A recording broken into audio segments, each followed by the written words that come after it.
Hello students, welcome back to your own favourite channel plus two education aspirants. पिला माने optional Odia रो selection question मु वर्तमान नै कि आसीची। यहाँ को मु पूर्वरु मध्ये देइची पिला माने 2025 पई ए जो क्वेश्चन गुरा को नै कि आसीची एथिरु 100% चांसेस रहिची। यस 100% रहिची। मु निश्चित कहि थाए जे कोन गारंटी, यस गारंटी आसीबो।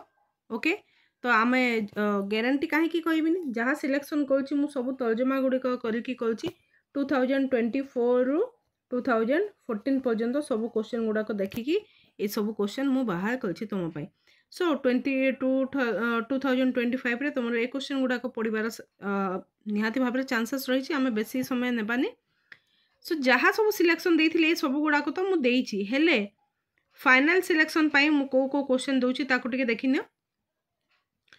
जो तीनटा क्वेश्चन अछि प्राचीन मध्यकालीन कविता रु पिला माने 120 शब्द रे लेखिबो। एई तीनोटी भितरु दुईटी क्वेश्चन आसीबो, दुईटी क्वेश्चन तुम गोटिए करिवो। ओके, दुईटी रु गोटिए करिवो एवं एहा को किपरि भाव रे लेखिबार अछि एहार आंसर गुडी को मध्ये मु समस्त को प्रोवाइड कर देबी। हैला, तो सेकंड यूनिट रे बा प्रबंध विभाग रे कोन रहिछि देखो। प्रबंध विभाग रे समानता, स्वाधीनता और भ्रातृत्व उपरे प्रबंधर मौलिक प्रतिपादन कर।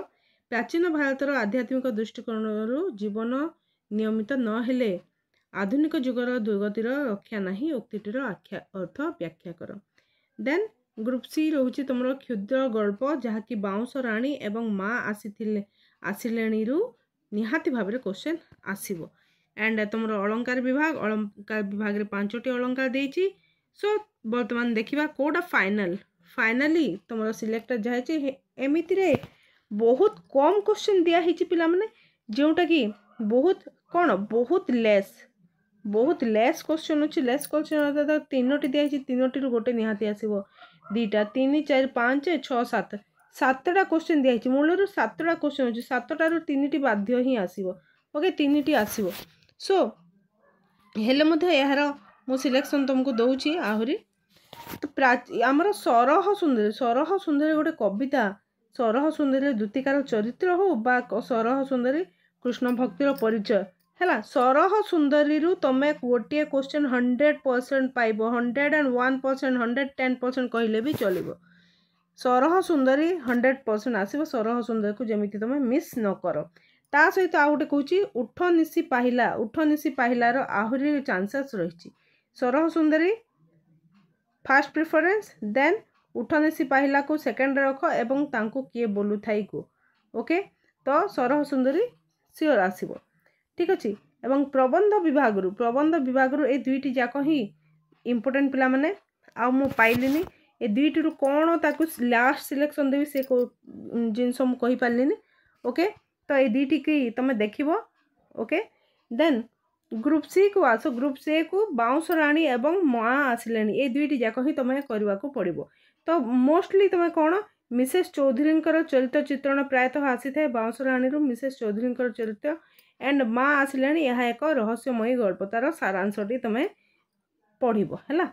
एवं व्याकरण विभाग रु दुईटी कहूची, दुईटी को बाध्य ही देखिबो। गोटे होची व्यतिरक बहुत चांसेस रहिछि, 100% चांसेस रहिछि व्यतिरक, अनुप्रास एंड जमक।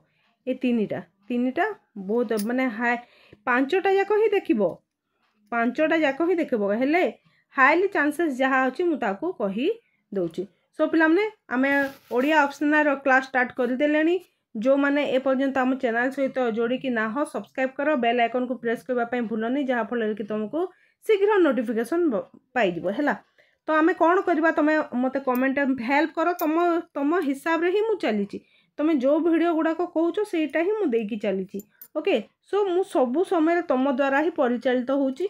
सो ए जो ए व्याकरण विभाग रो question Devi 2 marks and 3 marks selection आनिबा ना लॉन्ग क्वेश्चन भी तुमको देबी। कोन करबी तमे नेक्स्ट वीडियो तमे कहिबो। ए जो एमसीक्यू आमे करूछे, एमसीक्यू मैराथन सेशन रे करबा ना एमिति चैप्टर वाइज देबी, ताकू भी प्लीज कमेंट लिखि कि जणा। ओके, वर्तमान पई रहिली। धन्यवाद। जय माता दी।